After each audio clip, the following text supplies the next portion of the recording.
I got two stories I want to talk about today. The first being this white German woman who got hate and disdain for black American women in her heart and mind. So she jumps out there feeling like, cause she dating a black man, how a lot of them white women do when they get black man, feel like they could jump out here and become spokespersons for black society. Damn that. This woman just, played herself. She should have kept her mouth shut, truth be told, because she sounded dumb. But here we go. I already knew I had him because there was simply no competition out there for me. But let's just look at it objectively. You had this average black American guy. She talk about an average black American guy like she's some exotic dime piece that just, came into his life and uplifted him. Here we go. Who now was able to choose between what he was dealing with before and somebody completely new. And let me tell you, the moment I stepped into that man's life, he really didn't know how to deal with my femininity because I was not loud. I was not screaming. I was not trying to, be louder than him. I didn't. So she said, she said be loud and screaming. This is what they think a lot of black women are: loud, screaming, irate, can't control their emotions. And this couldn't be farther from the truth. And when some sisters are loud, in some cases, when some sisters are loud, this is because some sisters had to be that way. What are the elements that created that? Sisters have been suppressed right along with us. We all been suppressed as black people. And historically, sisters couldn't be weak. They always had to have a backbone because they had to fight alongside of us when we was on them slave plantations up into the civil rights movement, Jim Crow, all of that stuff. Sisters was right there along side by side with us. So this woman don't have no idea about the foundational black American plight. She should have kept her mouth shut with this one. Interrupt them because that's not something that I learned from home.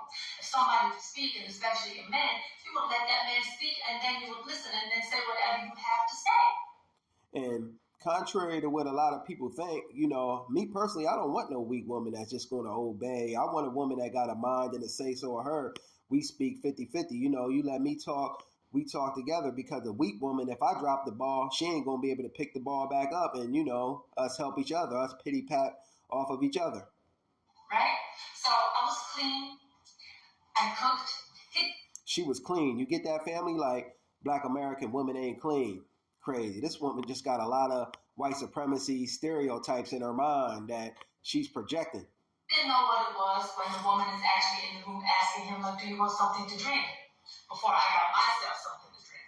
Do you want something to eat? Before I started to eat my food, I would ask. And she's saying that black American women right now don't know how to bring food to their man before they feed them. This couldn't be farther from the truth. I grew up in an FBA household, and as a foundational black American man, I seen my mom cater to my sister's dad, who she was with for many years, her husband. I seen this growing up, so this can't be farther from the truth. But the thing is, black women ain't going to sit around and cater to somebody who's being a bum and doing absolutely nothing. She shouldn't. You know what I mean? Absolutely not. Why would you cater to some man that ain't meeting you halfway? But let's continue on. Do you want to have a bite? I'll come out of nowhere and just have a fruit bowl and just offer him some fruit. Now let me pause it. And another thing, I don't know if y'all can pick up on it, but this lady clearly has a black scent and is trying to carry herself a little bit like a black woman with her mannerisms and the way she's moving and the way she's trying to put on that black scent, if you ask me. But let's continue on with the rest of this video. This is why I'm against like the interracial dating thing. Truthfully, I believe brothers need to stick with sisters and sisters need to stick with brothers, because we get these people that got hate and disdain for our people, then jump out here with these white supremacist views and talking points such as this woman. She ain't nothing but a white supremacist, if you ask me. But let's get back to the video. So my husband back then boyfriend really thought this was a dream come true. He didn't know how to deal with none of this because all this me coming through, just being nurturing by nature, his peoples and his family didn't even do that for him. Like the family, there is no family unit. The average family, especially black American family, has couldn't be further from the truth. Family unit. There is no breakfast, lunch, and dinner at set times, and these are. So this woman went as far as to say there is no foundational black American family unit, which couldn't be further from the truth. I always had a family unit growing up. And these is white supremacist views and talking points that we just ghetto, don't got no family unit.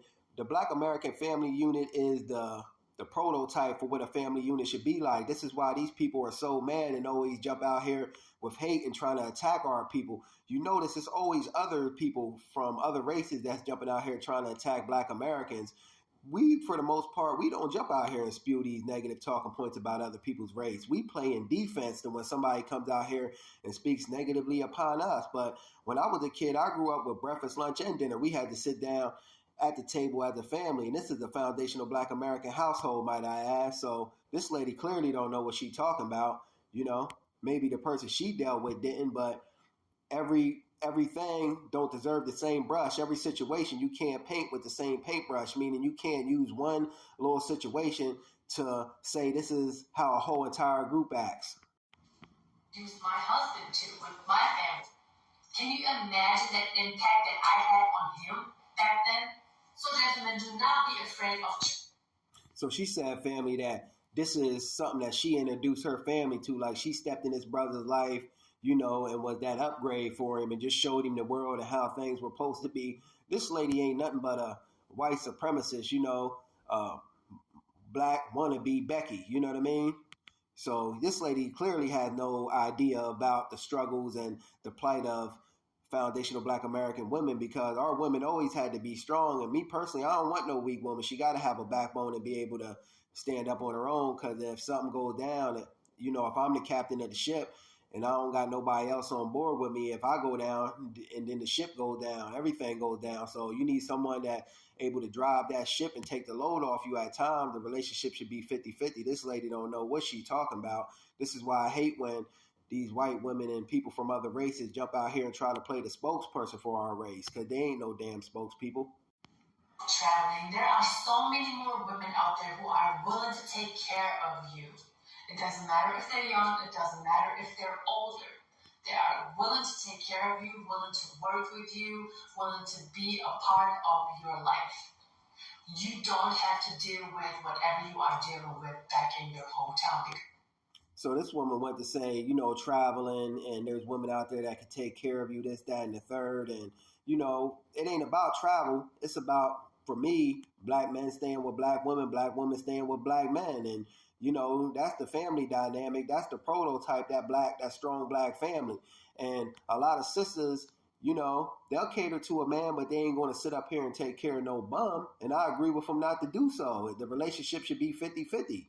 You know, because we got brothers and sisters out here that want to be with each other, that are both collectively working together to achieve common goals. You know what I mean? And this lady just lost in the sauce, if you ask me. But let's continue on.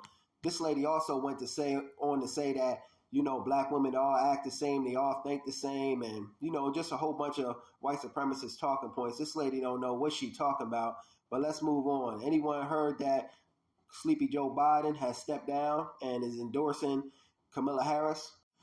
Yeah, Sleepy Joe has stepped down, and he had to. He ain't have no choice because he was senile, delusional, and dementia was sitting in. And then in his departing letter, he said that he's lowering prescription drug costs and expanding affordable care, health care, providing veterans who were exposed to toxicities, providing them with aid. And he passed the first gun safety law in years, and he's appointed the first African American woman to office. This is just symbolism. You know, Kamala Harris is black, but we all know black skin don't equal a black mind, and she sides more with that Asian that's in her and that Jamaican, because I believe she's Jamaican. She ain't even black American, so she'll do nothing for black Americans, family. She'll do nothing for foundational black Americans, so don't be fooled by this, even, you know, into voting for her, because she'll step out here and, you know, try to cater to black societies now. And that's as foundational black Americans, we'll get nothing. We'll just get a black face in a high place, and we ain't going to be content with this no more how we were years ago. We need something tangible, and let's stay on code with holding the vote until we get things for our specific group of people, no matter who's in office. Because don't think just because Kamala Harris is in office that we got a friend in Kamala Harris, because she don't side with foundational black Americans. She sides more with that Asian part that's in her, and maybe even that Jamaican, but she ain't for no foundational black Americans. Just my thoughts on the matter. Let's stay on code and hold that vote till things are done for our specific group of people. Peace.